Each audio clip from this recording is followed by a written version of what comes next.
Di sebuah desa terpencil, terdapat sungai yang jarang dikunjungi warga.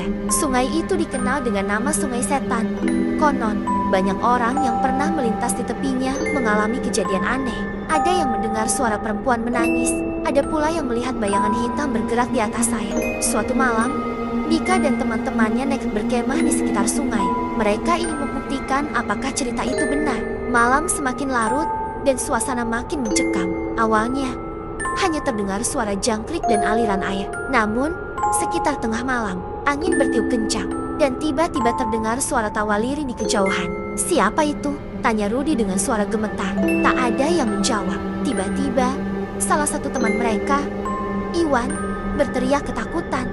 "Astaga, ada seseorang di tengah sungai," katanya sambil menunjuk ke arah air. Dika menoleh dan matanya membelalak. Di tengah sungai yang dangkal, tampak sosok perempuan berambut panjang mengenakan gaun putih lusuh.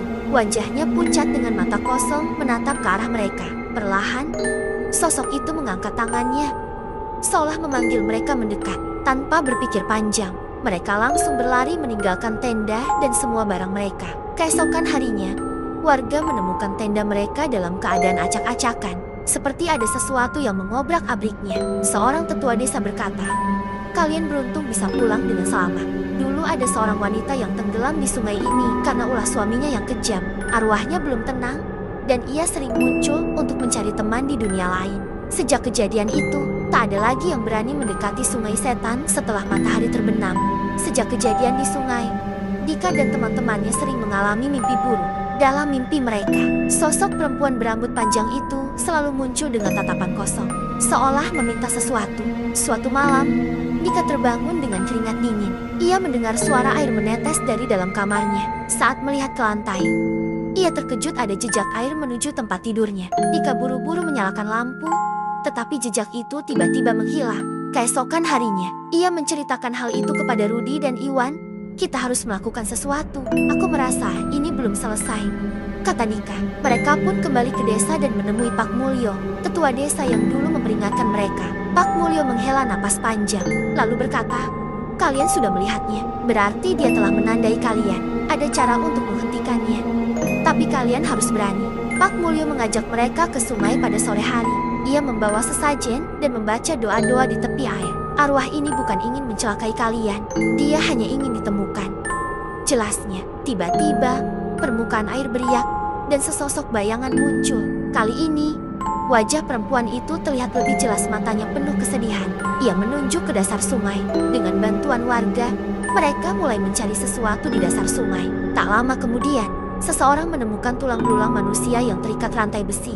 Warga terkejut. "Ini pasti jasad perempuan itu," seru salah satu dari mereka.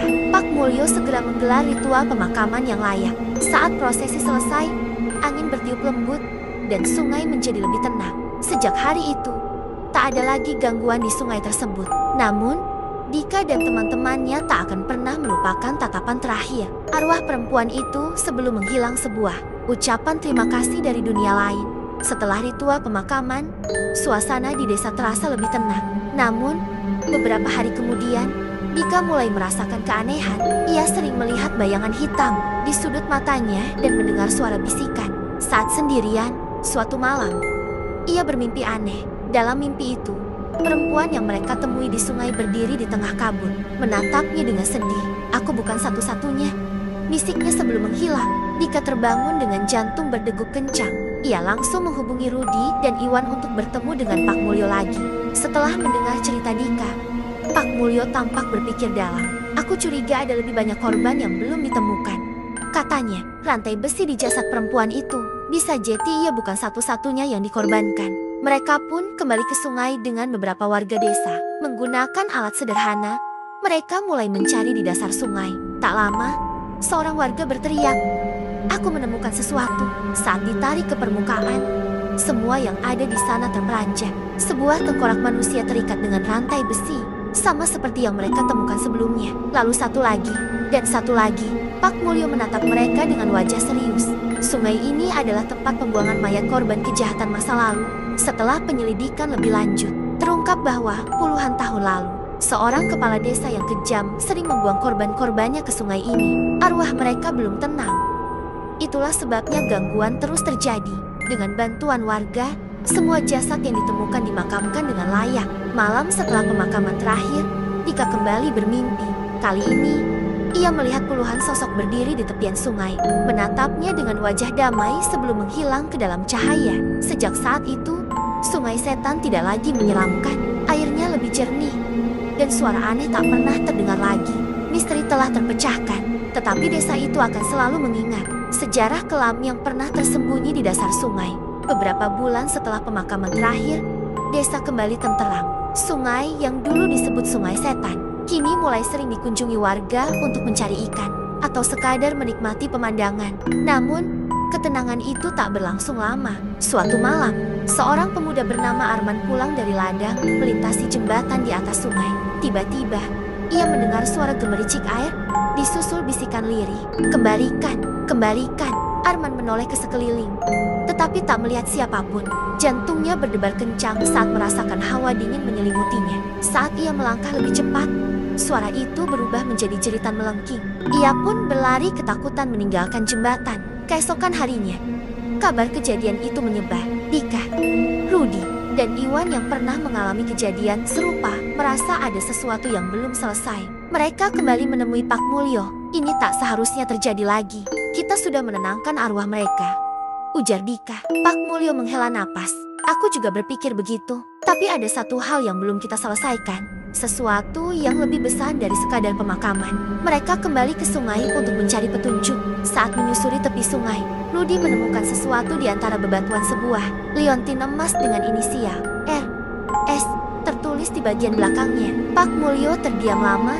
R S, aku mengenal inisial ini. Ini milik Raden Suryo, kepala desa yang dulu menguasai tempat ini. Dialah orang yang membuang mayat-mayat itu ke sungai. Tiba-tiba, air sungai beriak hebat, seperti ada sesuatu yang bergerak di dalamnya. Lalu, muncul bayangan hitam besar dari dasar sungai, berbentuk tinggi dan menyeramkan. Sosok itu berwajah pucat dengan mata merah menyala. Kalian tidak akan pernah bisa menghapus jejakku. Suara berat menggema dari sosok itu.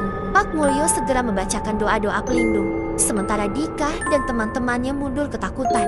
Air sungai semakin bergolak, lalu tiba-tiba, hening. Sosok itu menghilang.